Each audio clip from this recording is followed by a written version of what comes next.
Hi folks, welcome to the Prepared Homestead. This is Travis. Thank you all for stopping by to watch. So this morning I was talking with my 18-year-old daughter. We talk several times a week at least about this subject.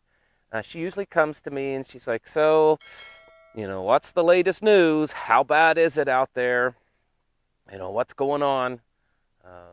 How close we are to the world ending, jokingly.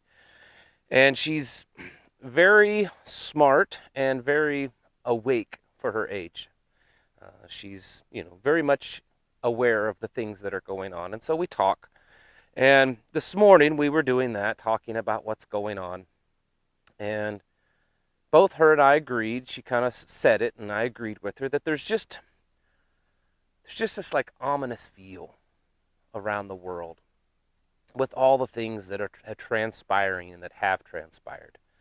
There's I believe, with a growing eeriness within the people. I think people just are starting to realize that there's something strange going on, and some people may claim it's this or that, and others they're not really sure what it is. They just know that something's just strange. And I use the analogy of say standing and looking at a big mural that's painted on the wall. If you stand close to it, you see your vision of that mural, or what you can see is kind of a small section of it. And every time you back up, you're able to see a bigger portion of that mural until you stand all the way back and you can take the full thing in. And it's kind of what I feel is happening, or should happen, or some people it's happening to. We focus on, because the news does this, right? The news and the social media. We focus on the election, or the new inauguration, or the executive orders, or a pandemic, or whatever it is that's going on. And too few times we take those steps back and see the bigger picture, and see what is going on all over. And that's what's happening. I mean, there's stuff going all over the world. It's not just what's happening here in the United States. I mean, certainly there's a lot of things happening here in the United States in the past year or so that's just, it's crazy. And I believe is definitely a move by certain powers to kind of gain more control, increase their power holding over us people, us little minions and peons. But if you step back and you look at what's happening globally, it's the whole world seems to just have this eerie feeling about it.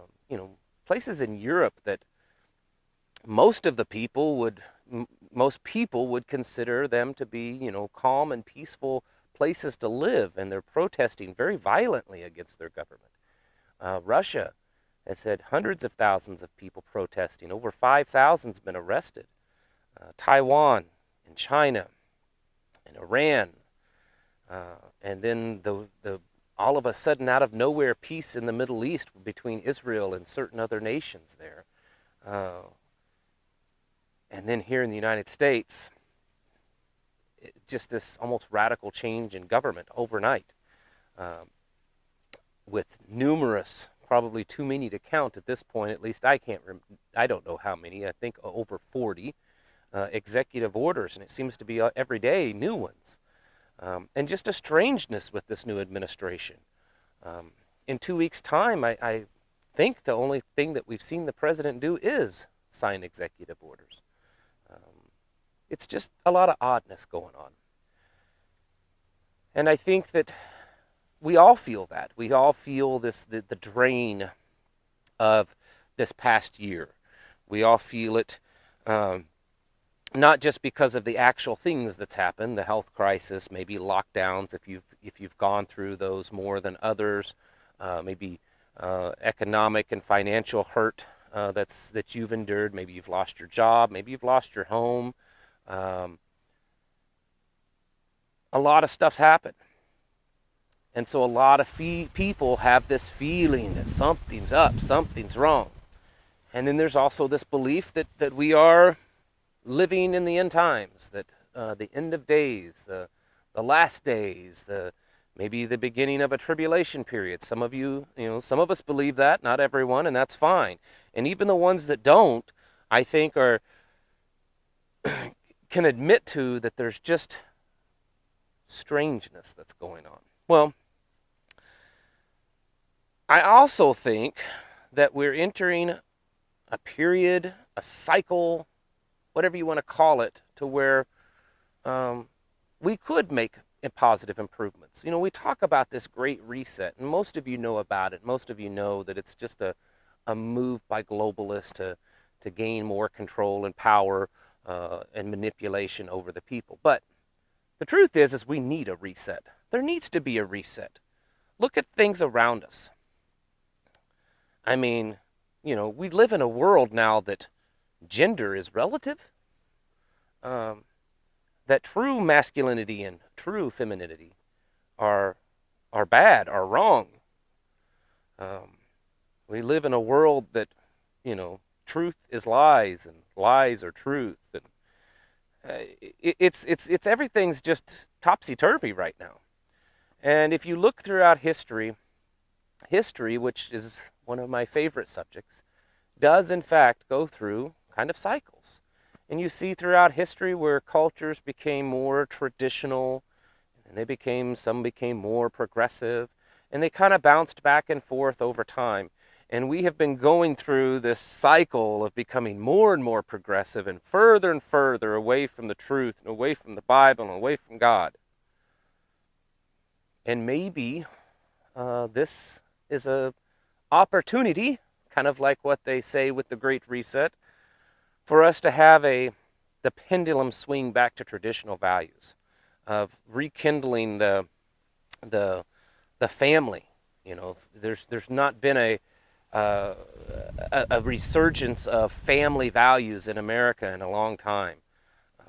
There's not been a whole lot to do with traditional values in a long time.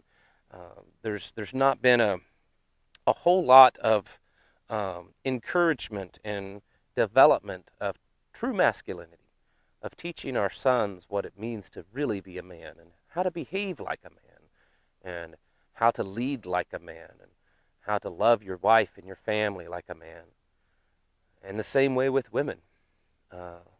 We've not taught our daughters for a long time as a nation to be virtuous women, to be women modeled after Proverbs 31. If you don't know what that is, go look it up. And I think we can see the results of that as a nation that's become more immoral and more distraught and more just confusion and more contention amongst people and more division between us. And so I kind of think that we do need a great reset. Maybe not the one that the World Economic Forum is pushing, but we do, I think, need a reset. We need a reset of our culture, and a reset in our society. A reset probably within our government, in fact, because our government is just a reflection of how immoral our population is. And it's probably to the point that it's maybe not even fixable. Just looking what's happened in the last few months and how we see that it doesn't matter what political party they are, they're all just corrupt. We live in a world that that it's not just unpopular, but it's to the point of almost being criminal to be a moral person, to believe in traditional rights of just self-defense and private property and privacy and the right to worship where you want to worship and how you want to worship, and the right to teach your children in the way that you feel is correct, and teach them the beliefs that you feel and that you believe. We do need a reset. We need a reset of hearts and minds. We need to not just go back to traditional values, but to learn from the things that we've done and learn from the mistakes that we've made and become a better people. We do need a revival in this nation and across the world. And hopefully, because history does show many times that when civilizations, when societies start to go kind of south and in a bad way, um, it's oftentimes that a spiritual revival does happen. And so we can hope and pray that that will happen. Um, and even if it doesn't happen on a wide scale, you can make it happen in your own life, in your own home. I think, though, in the end, again, stepping back and looking at the bigger picture, that big mural on the wall, um, I think we are headed for some tough times. I don't think it's a doomsday prediction or being prophetic or just trying to create some kind of hype or fear. I think that every sign shows us that we are headed for a rough time for a while. Um, History does repeat itself. Like the old saying, there's nothing new under the sun. And I think we are headed into a period of probably hardship on just about every area. But instead of looking at that as just pure sadness and becoming depressed or becoming fearful or worried about, whether or not we will survive it, um, we should try maybe to look at it as an opportunity. It's an opportunity to relearn old forgotten skills, um, to come together and build a stronger, closer family. This is something that this society has completely destroyed. Uh, Not just family values, but that strong nucleus of a family, to where they're tight and they depend on each other, and there's a healthy communication and healthy structure within the family. This is an opportunity to create that in your home. It's an opportunity to teach our young boys and our young girls how to be men and women. Because as things get more tough in this world, um, if you're not strong and tough and um, secure in what you were designed and created to be, I'm afraid that you may not be able to survive it too well. In a harsh environment, um, the I don't know how to put this. There's no politically correct way to put it, but I'm not really caring about that. In this harsh environment and the environment that we could be seeing in the future, um, being gender fluid may not be very survivable. Uh, so there is an opportunity. There's an opportunity for us to become tougher and stronger, and I think that that's been a big problem with our society. Without going too far off into my own philosophies, I think we've become too soft. We've become too weak. We've become too comfortable, too fat and flabby. Mentally, we're not strong. Um, you know, Look back at our grandfathers and our great grandfathers. Look back in history of our founding fathers and that generation of what those men and women were and how they were tough and how they were strong and how they were, confident in what they could do. And then look at today. I mean, they don't even know if kids and teenagers and adults don't even know if they're a boy or a girl, or if there's something in between, or one of 150 other genders. They don't know how to do anything to actually survive. They don't know how to actually work. They can sit in front of a screen or use their little thumbs or whatever, or make ridiculous videos, but they don't know how to actually go out and work by the sweat of their brow and get their hands dirty or to create things. I mean, there's a few out there, but the vast majority, they just don't know how. And not just the younger people in my generation, our generation, those of you in my age bracket. It's sad. Even in our parents' generation, there are people that don't know how.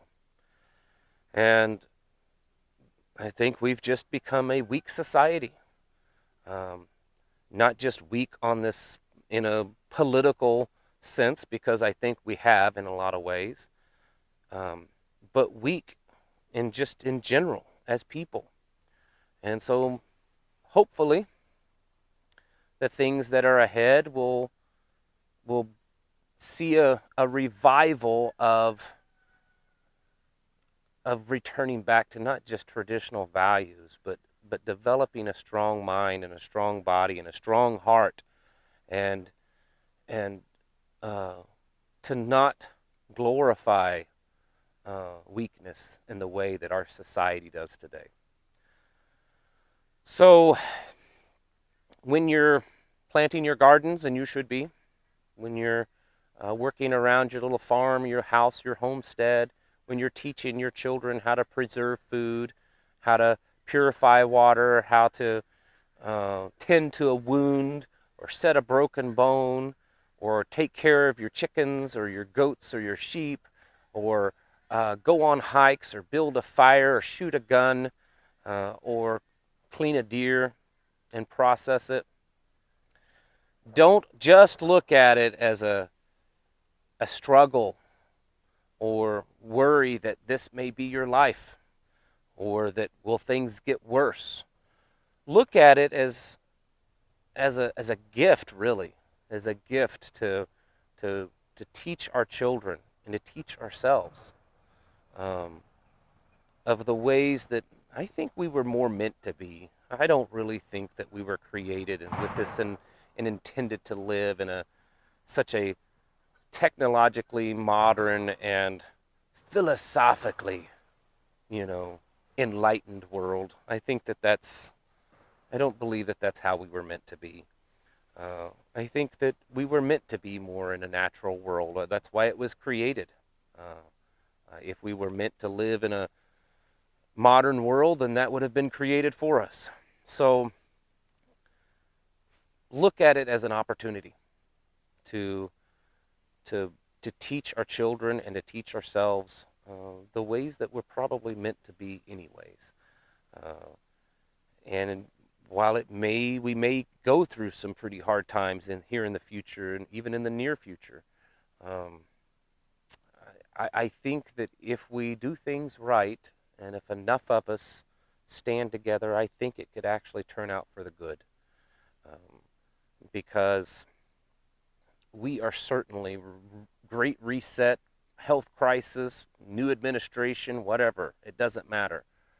We as a people, as Americans, and as just humans on this planet, um, I think we've gotten so far off the path that we were meant to be on. And we have been forever, but at least since Adam and Eve. But I think we've gotten so far off the path that um, things do need to change. So hopefully that will happen. And we can pray for that and pray for a revival. And like I said, even if one doesn't come on a grand scale, you can bring a revival to your own home. A spiritual revival and a mental revival. So anyways, that's the conversation pretty much that my daughter and I had this morning. So we kind of, we're very much alike. And that is the kind of conversations that we have. So I thought I would just share this with you. I know it may be a different kind of video, but I thought it was something good to share. All right, guys and gals, thank you all for watching, and I'll catch you in the next video.